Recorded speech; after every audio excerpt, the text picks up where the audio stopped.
नमस्कार विद्यार्थी मित्रांनो, मॅथमॅटिक्स पार्ट 1 मध्ये मी सौ रत्नमाला स्वामी क्वाड्रॅटिक इक्वेशनमधल्या ह्या व्हिडिओमध्ये तुम्हा सर्वांचं पुन्हा एकदा स्वागत करते. या व्हिडिओमध्ये आपण पाहणार आहोत ॲप्लिकेशन्स ऑफ क्वाड्रॅटिक इक्वेशन, म्हणजेच word problems from practice set 2.6. तर मग हे प्रॅक्टिस सेट 2.6 चालू करायच्या आधी तुम्हाला क्वाड्रॅटिक इक्वेशन सॉल्व करण्याच्या सगळ्या मेथड्स आलेल्या पाहिजेत.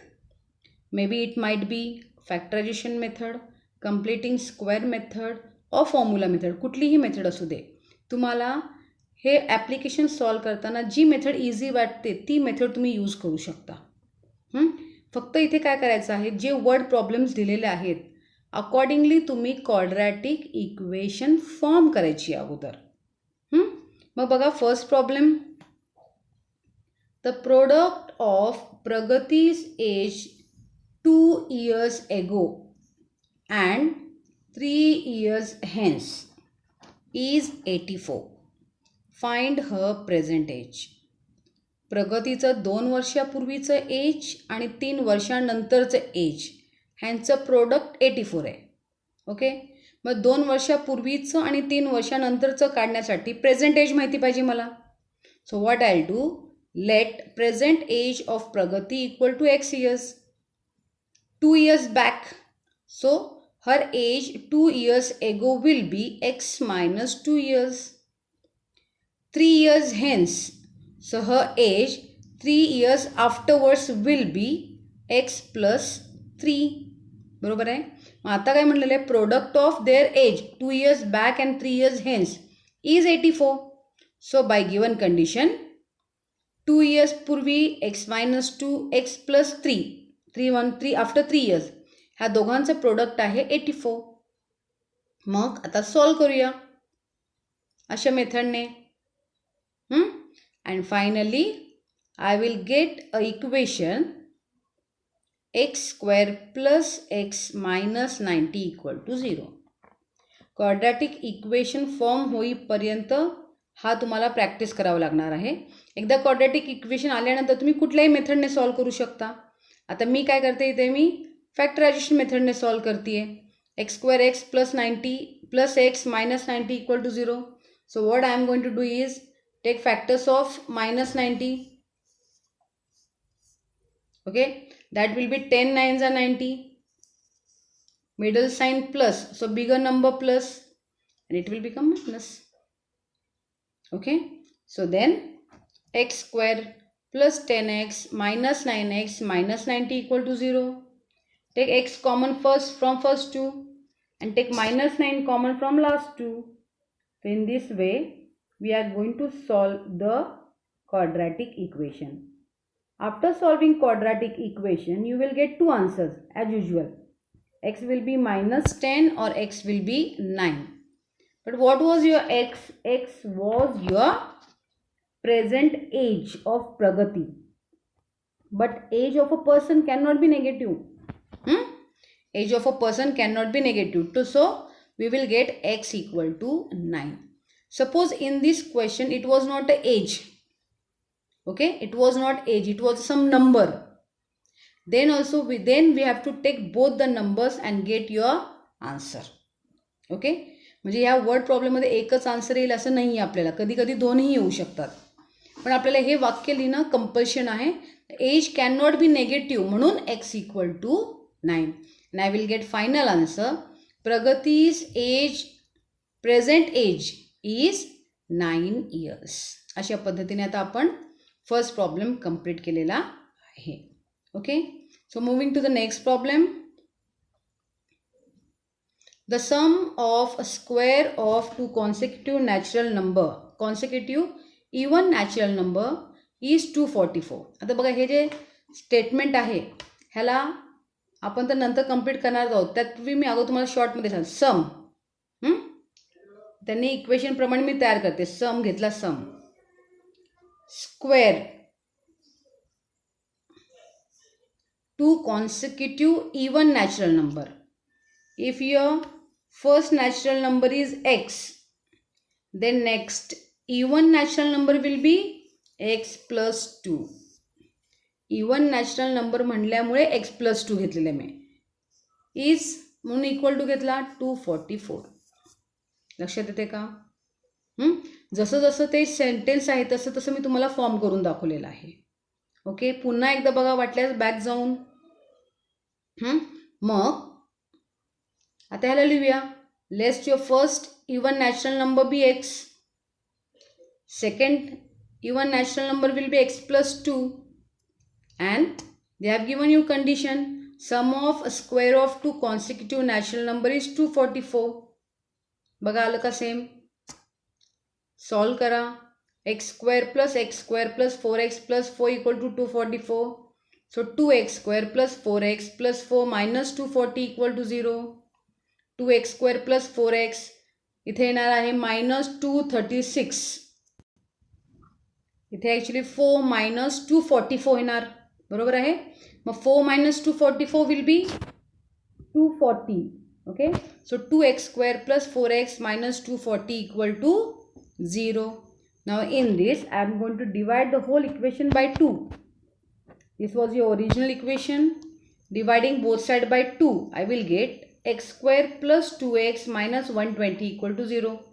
सो 120चे फॅक्टर्स ज्यांची टोटल 2 येईल. आता थोडंसं मी फॅक्टर्स तुम्हाला साईडला दाखवलेले नाही आहे, पुढचे घेतलेले आहेत. अशा पद्धतीने फॅक्टर्स काढून घेऊया. X plus 12 x minus 10 equal to 0. So you will get x equal to 10 और x equal to minus 2. Okay, question काय होता आठवा. मग आता क्वेश्चन होता इवन नॅचरल नंबर. पण हा काय आलाय तुम्हाला इथे -12. and -12 cannot be a natural number. So x equal to -12 cannot be a natural number. So x equal to 10. So your first even natural number will be 10. And second natural number will be x plus 2, that is 10 plus 2 will be 12. And then you will write final answer. Two even natural numbers are 10 and 12. In this way you are going to continue the problems. लक्षात येते का? आता ह्या ठिकाणी जर normal number म्हटलं असतं तर वेगळं झालं असतं. इवन नॅचरल नंबर म्हटल्यामुळे आपण -12 हा कॅन्सल केलेला आहे. So see a next problem. In the orange garden of mister Madhusudan there are 150 orange tree. The number of trees in each row is 5 more than that in each column.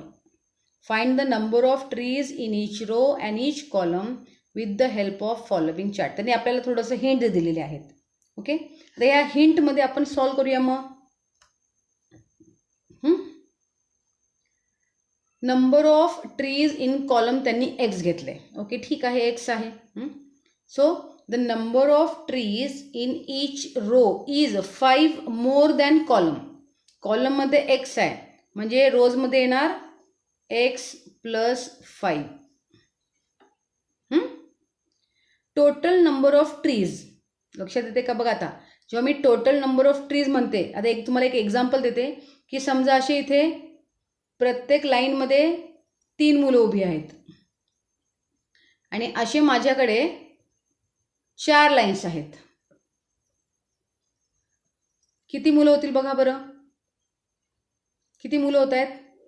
12 मुलं होत आहेत. म्हणजे 3 मुलं 4 लाईन्समध्ये, म्हणजे मल्टिप्लिकेशन करते मी. बरोबर आहे. मग इथे total number of trees will be ह्या दोघांचं multiplication x bracket x plus 5. Total number of trees in a row म्हणजे तुमचं आहे, सॉरी इथे नाही, इथे खाली आलं पाहिजे आपण ना. आता फॉर्म द क्वाड्रॅटिक इक्वेशन. आता आपण हे सगळं जे केलेलं आहे ते मी तुम्हाला आता आपण फॉर्ममध्ये लिहूया. ओके, म्हणजेच आपण सॉल्व करायला चालू करूया ते प्रॉब्लेम अगोदर आणि नंतर फ्लोचार्ट कंप्लीट करूया. So here let the number of trees in column will be x, in the row will be x plus 5. तुम्हाला सांगितल्याप्रमाणे टोटल नंबर ऑफ ट्रीज म्हणजे ह्या दोघांचं मल्टिप्लिकेशन करावं लागेल.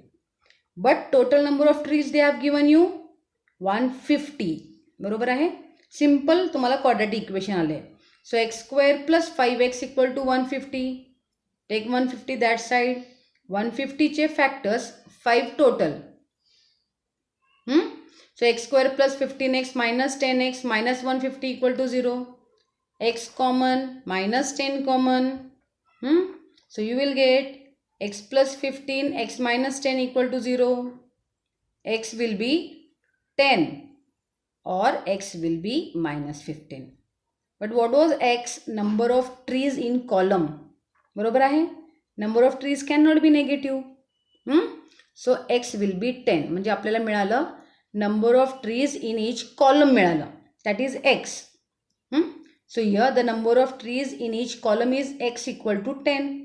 So the number of trees in each row x plus 5, that will be 10 plus 5 and it will be a 15. Okay. थोडीशी hint तिथेच असते, जे आपल्याला फॅक्टर्स मिळतात ऑलमोस्ट तेच आपल्याला आन्सर आहे. ओके. सो फायनल आन्सर लिहूया. Number of trees in each column will be 10 and number of trees in each row will be 15. सगळ्यात महत्त्वाचा मुद्दा असा आहे आता की जरीही तुम्हाला हे असं प्रॉब्लेम दिलेला आहे, पण जर एक्झाममध्ये सांगितलं की फिल इन द बॉक्सेस म्हणलेलं असेल, तर तुम्हाला हा फ्लो चार्ट जो आहे तो पुन्हा एकदा ड्रॉ करावा लागेल. आणि ह्या फ्लो चार्टमध्ये तुम्हाला सगळे जे आपल्याला दिलेलं होतं ते सगळं आन्सर्स तुम्हाला लिहावे लागेल. बघा आता बरोबर आहे. म्हणजे number of trees in each row किती आलं होतं? X plus 5. Total number of trees their product x into x plus 5. Form quadratic equation म्हणलं आहे. क्वाड्रॅटिक इक्वेशन आली x into bracket x plus 5 equal to 150. ह्याला पाहिजे तर तुम्ही जी आपण फायनल आन्सर आलं होतं ते लिहिलं तरी चालेल आपल्याला. So that is x square plus 5x minus 150 equal to 0. हे 5 आहे. So x square plus 5x minus 150 equal to 0 ही इक्वेशन लिहिली तरी ही चालेल आपल्याला. ओके. त्यानंतर एक्सची व्हॅल्यू आली होती 10. म्हणजे number of trees in a column was 10 आणि त्याच्यामुळे रोला किती आले होते? 15. म्हणजे असे कॉलम जे आहेत आपल्याला जे बॉक्सेस आहेत आपल्याला सगळे कंप्लीट करावे लागतील. Okay. Moving to the next problem. So here see a problem. Vivek is older than Kishore by 5 years. Vivek is older than Kishore by 5 years. So age of Vivek depends on Kishore. So we have to assume Kishore's age as a x. The sum of the reciprocal of their age is 1:6. That is nothing but 1/6 actually. 1:6 म्हणजे find their present age असा question आहे. Okay. तुम्हाला hint दिल्याप्रमाणे let the age of Kishor equal to x year. So Vivek will be older means bigger. So Vivek will be x plus 5 year. Sum of reciprocal of their age. See here sum of reciprocal of their age. So sum reciprocal of Kishor's age will be 1/x. and Vivek age will be x plus 5. लक्षात येते का by equation. So is equal to 1/6 दिले त्यांनी. Simple आहे हे असं. So from the given condition sum of reciprocal of their age is 1/6. It is 1/6. So will write answer now. 1/x plus 1/x plus 5 equal to 1/6. For the LHS, we will do cross multiply. So here x plus 5 plus x upon x into bracket x plus 5 equal to 1/6. That will give you, that is nothing but 2x plus 5 upon x square plus 5x equal to 1/6. After that what we are going to do is, we are going to do cross multiplication in this way. So in the next step 6 bracket 2x plus 5 equal to x square plus 5x. अगोदरची step बघूयाची का एकदा. बघा इथे असे आहे. So 6 into bracket 2x plus 5 आणि 1 into bracket x square plus 5x. Okay. आली स्टेप ही. 6ने आत मल्टिप्लाय करा. 12x plus 30 x square plus 5x 12x + 30 ह्या बाजूला घेऊयात आपण. So I will get x² + 5x - 12x - 30 = 0. So x² - 7x - 30 = 0. 30चे factors 7 total. 10 त्रिक 10 3 So here x - 10 and I will get x + 3. So you will get finally x = 10 or x = -3. But what was x? Remember that it was age. So age cannot be negative. So what will be final answer? X will be 10. But what was x? Whose age? Present age of Kishore. So present age of Kishore is 10 years. And Vivek will be x + 5. That is 10 + 5. 15 years. So write down final answer once again. In this way. Quadratic equation form करताना जशी ती sentence आहे तसंच मी त्याला format करते. See the next problem. Suyash scored 10 marks more in a second test than that in the first. म्हणजे second टेस्टचे mark हे फर्स्ट टेस्टवर डिपेंड आहेत. म्हणजे फर्स्ट टेस्टला मी x घेईन. 5 times the score of second test is the same as square of score in the first test. आणि तुम्हाला थोडीशी hint देते बघा.